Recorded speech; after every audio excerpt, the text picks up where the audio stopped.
pada manusia. Pada gambar di atas kita umpamakan saja darah itu berasal dari vena cava inferior, di mana vena ini yang menyuplai darah bagian tubuh bawah manusia. Yang selanjutnya ada vena cava superior, yaitu vena yang menyuplai atau mengembalikan darah dari tubuh bagian atas. Kemudian setelah dari vena cava inferior dan superior, maka selanjutnya darah akan masuk ke atrium kanan. Kemudian dari atrium kanan itu akan dipompa dan melalui katup tricus vidalis. Disebut sebagai katup tricus vidalis karena terbentuk dari 3 katup. Setelah masuk dari katup tricus vidalis, maka darah akan masuk ke vertikal kanan. Dari vertikal kanan, maka darah akan melalui katup pulmonari. Untuk katup pulmonari adalah katup untuk menjaga kembalinya si darah dari paru-paru ke jantung.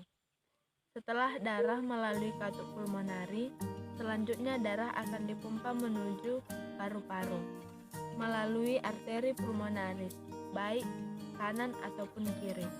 Setelah dipompa dari paru-paru, selanjutnya darah akan mengalami difusi atau pertukaran darah dari karbon dioksida menjadi oksigen, di mana darah yang dari jantung yang kaya akan karbon dioksida maka akan ditukar menjadi kaya akan oksigen. Setelah darah dari paru-paru yang kaya akan oksigen tadi, kemudian si darah tadi akan masuk kembali ke jantung, yaitu tepatnya ke atrium kiri. Dari atrium kiri, maka si darah yang kaya akan oksigen akan dipompa kembali ke vertikal kiri, dan itu melalui katup mitral. Dari vertikal kiri, selanjutnya darah akan dipompa ke seluruh tubuh dan melewati katup aorta. Dan setelah melewati katup aorta, kemudian si darah akan dipompa ke jantung dan ke seluruh tubuh bagian atas dan juga ke tubuh bagian bawah melalui pembuluh darah arteri. Setelah dari pembuluh darah arteri, darah juga akan melewati kapiler. Setelah di kapiler akan terjadi perpindahan kembali oksigen dan karbon dioksida.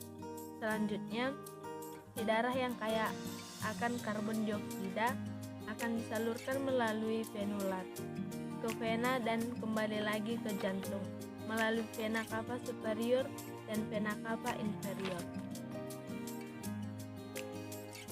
Seperti itulah sistem peredaran darah pada manusia. Dan yang perlu kita ketahui dalam peredaran darah manusia, ada 2 jenis peredaran darah. Yang pertama ada peredaran darah kecil, di mana darah dipompa dari jantung ke paru-paru, kemudian kembali lagi ke jantung. Yang kedua, ada peredaran darah besar, di mana darah dipompa dari jantung ke seluruh tubuh mulai dari bagian atas dan sampai ke bagian tubuh bagian atas, ke bagian bawah. Sekian yang saya paparkan tentang sistem peredaran darah pada manusia, semoga bermanfaat. Terima kasih.